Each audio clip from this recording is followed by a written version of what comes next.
And yeah, and if you can do better there, then it's about decision making as well, isn't it?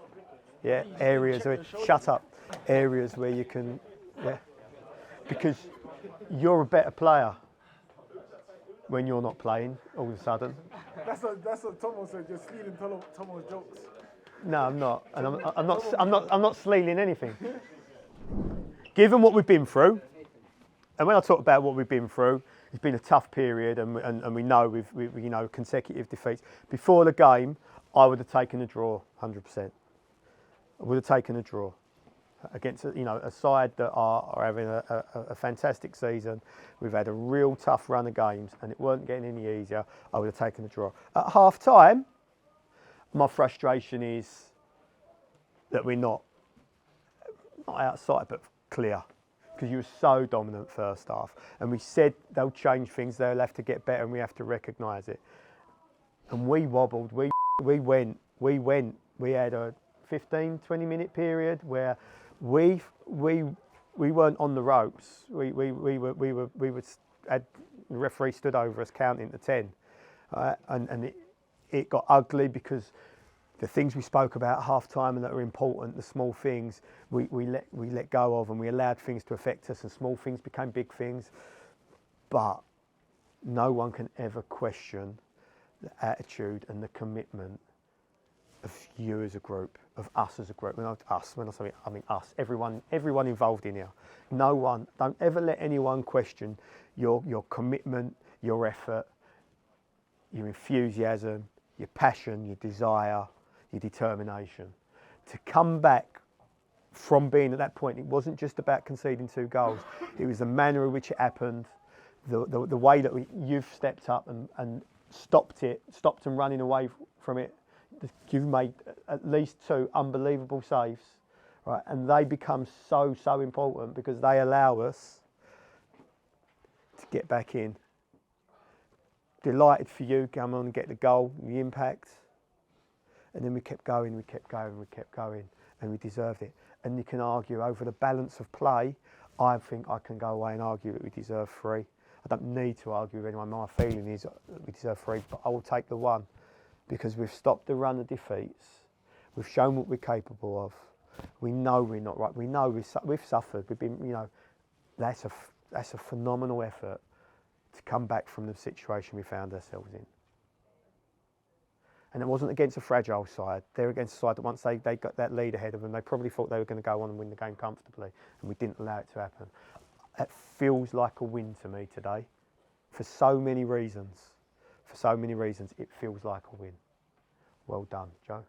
I think it's still a learning curve for us because when he says they got better, all they've done was went more direct, got more people up the pitch and won second balls. And I think that's, again, it goes to you two in the midfield, maybe you as well, Sam, where as it goes over your head, we've just got to win second balls in there. And it's doing that stuff that you need to do to win football matches. And we're young, we know that, but we've got to learn on the job, we've got to learn quickly. And we can't make young being an excuse.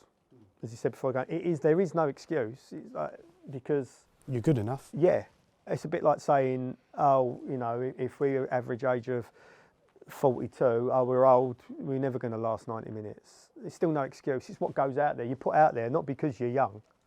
You put out there because that's the side I'm picking. So don't let it become an excuse because it's not that young. Good response. Well done. Mr. Restrepo, that's 3 goals in 3 games now. Yeah, tough one today. You talk to me about it. What do you want me to talk about? About the goal, about the game? Everything. Yeah, I think the most important thing was just getting the point today. Obviously, in the recent games, we've been scoring a lot of goals. This is a sign of a team that's going to beat any team that's coming up against them. And I think the only way is up with this team, young team as well. Yeah, remember, you're not smouldering the camera, yeah, you're talking to me. All right, cool. So, all right, cool. So let's dive into it then. The goal, very, very techie.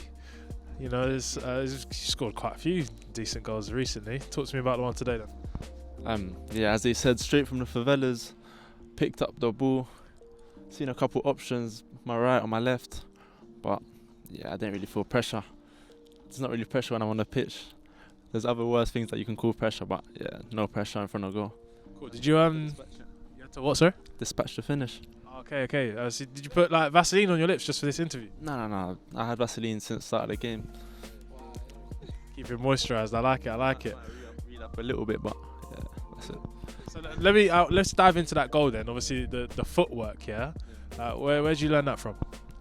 I think like naturally, obviously being Colombian, just comes naturally. Kind of when I got in that position, it just happened naturally. Didn't really have to think about it. So yeah, as they say, straight from the favelas. And obviously we know you're a international futsal player. Have you heard about any tournaments that we've been in recently? Nah, can you tell me please? Well, I won't go into too much detail. That's for another time. But obviously, yeah, I mean, I feel like you'd be fairly suited for it. Have you seen it at all? Yeah, it's kind of hard to ignore it. I mean, everyone sees it. It's been everywhere. It's all around the world. But yeah, a tournament like that, that's where we show the footwork, the favela footwork. That's what it's about.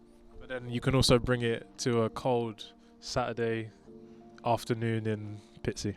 Yeah, I mean, I have to be able to adapt. If not, I wouldn't be able to do it in a game like today. And clearly, I'm showing signs of adaptation, which is positive. Now, you're talking about adaptation, yeah? Obviously, I don't want to point the finger at you, but you did lose the ball for that goal. Obviously, when they scored that fairly decent free kick. Talk to me about that first of all. Yeah, I heard Dev's talking to you about it. What did he say? yeah, I got to put my hands up. Obviously, I tried to get on the ball. I'm trying to make things happen. I'm trying to stay positive. So yeah, obviously mistakes are part of football. That's not going to stop me from getting on the ball next time. I'm just going to carry on trying things. And yeah, it's part of the game. I'm not going to put my head down over a little mistake. There's much more positive things to look forward to. So then obviously the response from that was absolutely unreal. Did anything feel different in comparison to other games? No, obviously we've had a positive change room. I'm sure one of these days we're going to get a win. It's just inevitable. But yeah, it shows the character of the team to come back from 2 goals down. We don't let our heads drop. And yeah, I think it's a sign of a positive team that's not dropped our heads. And I got one more question, because I want a bit of an insight. You know, after the first goal went in for them, you guys got into like a huddle. What was being said in there? Yeah, as you've seen in recent games, like we've conceded and perhaps our heads have dropped and things like that. But yeah, we just done that little huddle to show that today's not going to be another one of them days. Today's going to be a day. We might concede, but we're definitely coming back. We're going to leave with a point at least this game. I'm leaving here with something. Leaving with something.